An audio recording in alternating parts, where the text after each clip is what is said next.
guys, welcome back to our new video. Our topic for today will be effective tips for studying, okay?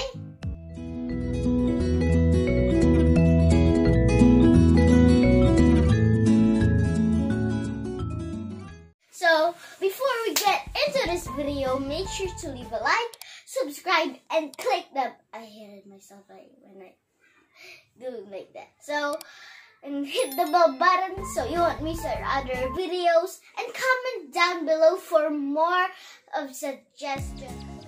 Highlighting or annotation. Bakit effective to na tip? Una, mas na-emphasize o madaling mapansin. Okay? Pag binalikan mo yung book, hindi mo na kailangan basahin yung whole thing again. Babasahin mo lang yung hinighlight mo or ni-marker mo. Kasi yun yung mga keywords. Effective number 2 na tip is, dun sa marking or highlighting, is tipid sa oras rin dahil hindi na natin kailangan basahin yung whole book. Yung mga keywords na lang na hinighlight mo. Matipid sa oras rin. Number 3 na bakit siya effective is, dali mo maalala yung mga hinighlight mo dahil nabasa mo na.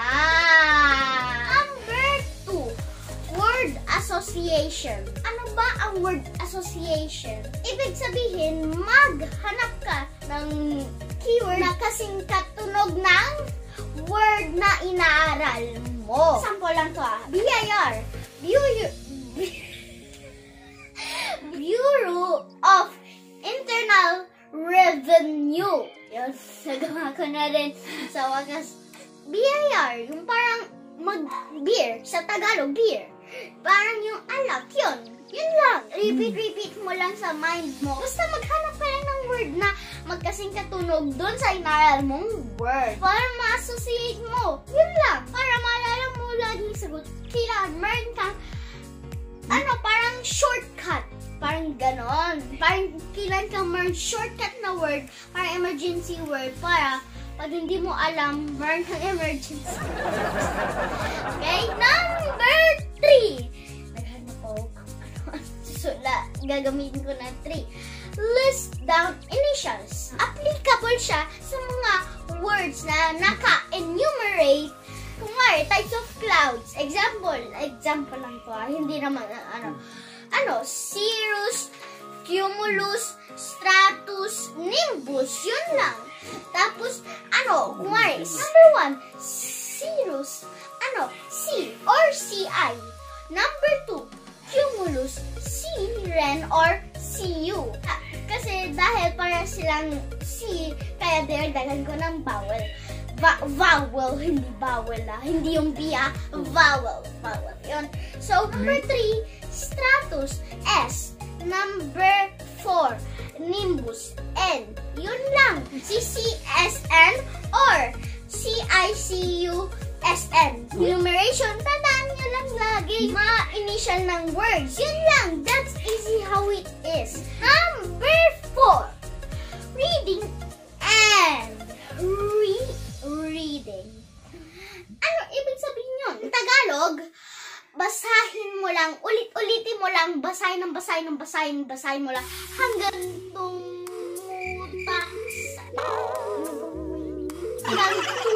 tumatak sa isip mo. Para mag-register sa brain mo.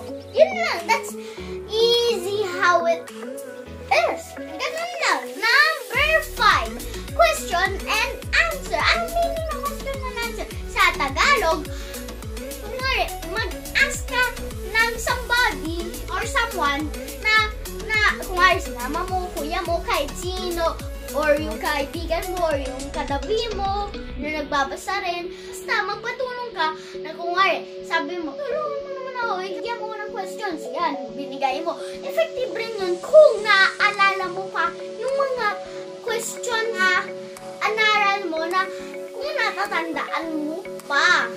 Kasi, kung hindi mo dinast yan sa sarili mo, hindi yan gagana.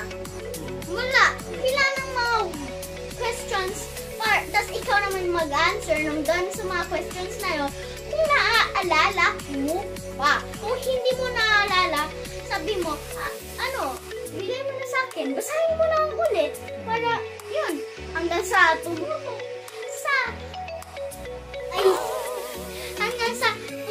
sa utak mo. Ganun lang, that's easy how it is. Diba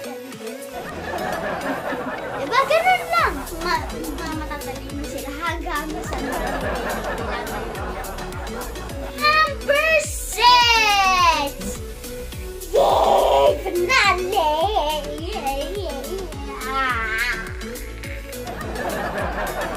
Maglagay ka ng date every day.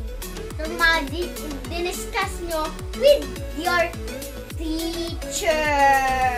Ano ulit yan? Date! Petsa. Yun, petsa sa Tagalog. Para malaman mo na kung second grading ba siya or first grading ba siya or second grading na kayo. Hindi na kayo mahihirapan sa hahanapin na topic na nasa pointers kasi andun na yung date. Petsa. Date, basta petsa. Okay? Kung mga remind ni mama sa akin na mga tips, actually lang po guys, based lang po to sa akin na-experience ko hanggang sa pagtanda ko, hanggang ngayon. Ito po lagi yung pinapractice ko kasi ito po ang